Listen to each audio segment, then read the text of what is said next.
大家好，我是议员。是的，又有一个先锋王国要陨落了，只是我没有想到这么快而已。前不久254才说要解散，一群玩家已经集体移民走了，才相隔不到1个月，307又要公布他们要解散了。那我们来看一下这封邮件写了什么东西。亲爱的 SN， 你们中可能有些人已经听说了 SN 大部分的领导层正在移民，或者是离职，或者是弃坑。遗憾的是，由于名额有限，我们没有办法跟着一起去，有可能就是移民的数量太多了，他们只是找到一部分人过去而已。307的结构发生了巨大变化，我们想307之外体验不同的机会。哈比比将会组一个小队一起搬到1846，他们已经有一个完整的名单了，有哪一些玩家会跟着一起过去。设发阿洛跟这个发帖的玩家正在计划未来的几周和一个小组一起移民到1365，他们还在研究移民最终的名单。他希望把全部朋友都带到同一个王国和联盟，但是不是每个人都想要移民或者是愿意移民。与你们并肩作战是我的荣幸，我会想念你们所有的人，感谢你们成为这大家庭的一部分。在此之前依然还是会用这307的名义作战到一兵一卒。那为什么后面要补充这一句呢？因为他们也是在打着 KVK 的时候才跟大家讲他们要移民的事情。这个剧本是不是在哪里听过呢？没错，就是254的那个剧本了。我们先更新一下307的 KVK 情况吧。他们这一次是跟1093打，那由于这一场 KVK 跟960那边是装上我帮960打这 KVK， 所以不清楚这边的情况。听观众说他们官司307是已经输了，并且在开场的时候1093是直接碾压307，要塞还直接丢到307的门口那里，就连官6也是被突破进去了。这里看到大量失效的旗帜全部都是307的，这3个307的要塞挡在官器的前面，已经是毫无用处了。1093已经突破成功。假设307真的要打皇庭，只能祈求他们这个门口是能守得下来，也就是关霸。不过从开场我就听观众的口中所知，他们整场 KVK 表现都不太好。1093跟307算是等量的先锋王国，但是307是直接被1093碾压，毫无还手之力的那一种。严格来说，这2个王国都不算是氪金特别庞大的王国，照理来说不会有钱碾压对方的问题。好比方说960这一场 KVK， 官司2489是已经输了，但是他们也是坚持了3天才撤退。最厉害的是对方2489，他们可以坚守这个关卡，已经坚守了差不多接近1个星期的时间。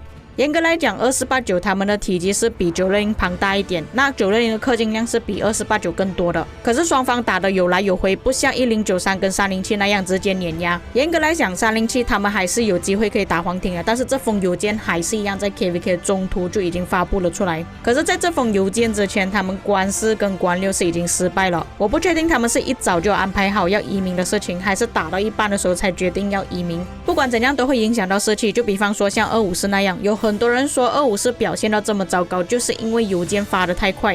这种要解散的邮件是在 KVK 结束，又或者是还没有报名 KVK 之前就应该要说了，而不是报名了 KVK 又或者打仗到中途的时候才说这件事情。我们讨论一下这个邮件里面所提到的一些内容。那里面有提到他们会移民到1846和1365，这2个王国恰好就是刚结束 KVK 不久而已。可是目前1846还有365依然还是在先锋王国，而且他们的体积是比一般的先锋王国还要更大。假设1846压战力招募移民进来，我也不感到意外，因为他们之前就这么做过了。但是我不懂1846有没有吸取了教训。当初1846输 KVK 就是因为他们招募太多的玩家，体积太过庞大了。一个王国里面拥有的资源点不够这么多的玩家去采集，尤其像他们这样子的先锋王国，需要用到的资源会更多。管理王国人口也是问题，我还以为巴尼在说了那些东西之后，其他的先锋王国有所警惕。王国人口真的不能太多，严格来说365跟846的玩家已经算是很多了。那我不清楚这里他们到底会移民多少的玩家进入这2个王国，但招募这么多玩家绝对不是好事情。可是除了这2个王国之外，2489也就是960现在打着的王国，他们也是要招募更多的玩家。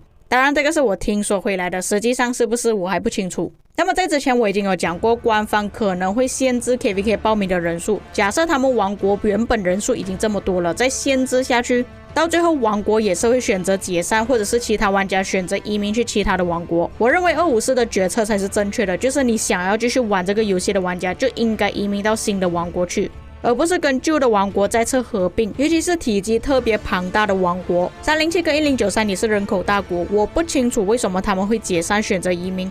但是如果他们的问题也是一样，就是人太多了，没有办法采集匹配到一些不好的对手，体积过于庞大，移民到365或者是1846，其实也是恶性循环而已，并没有真正解决到问题。像254他们的目标就很明确，他们想要移民到一个王国，建立2个或者是1个超强的联盟就好。就算官方不限制 KVK 报名的人数，我之前也有讲过嘛，你征服者之证到底要不要拿？胜利王国只能获得240个而已，除非每个玩家都这么佛系，都不想要去拿征服者之证，否则还是会有人移民。像1846都已经有3个百亿联盟，玩家应该有超过300个以上。1365更加夸张，目前他们 KVK 是已经结束了，有4个百亿联盟。我都不知道307移民过去到底要怎样移民进入，他们的先锋战力还这么高，初算下来玩家至少都有400个以上，到底要怎样去分配征服者之证？新移民进来的玩家有资格可以获得吗？拿到跟拿不到的玩家会不会吵起来呢？我才会认为307这一次的决定不算是明智之举，像之前就有好几次失败的案例了。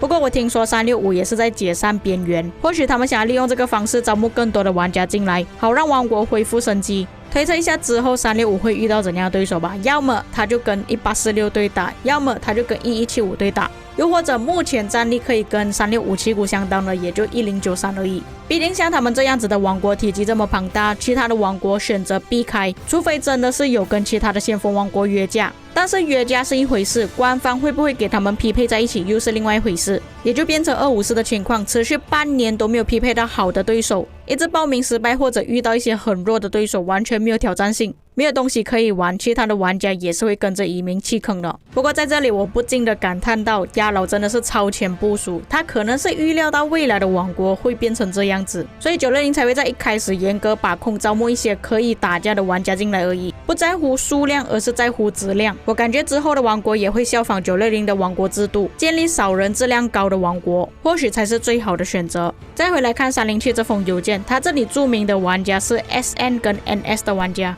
307原本的体积就已经很庞大了，假设只有这2个联盟走，其实还剩下3个百亿联盟左右，还不至于到王国完全解散或者是瓦解。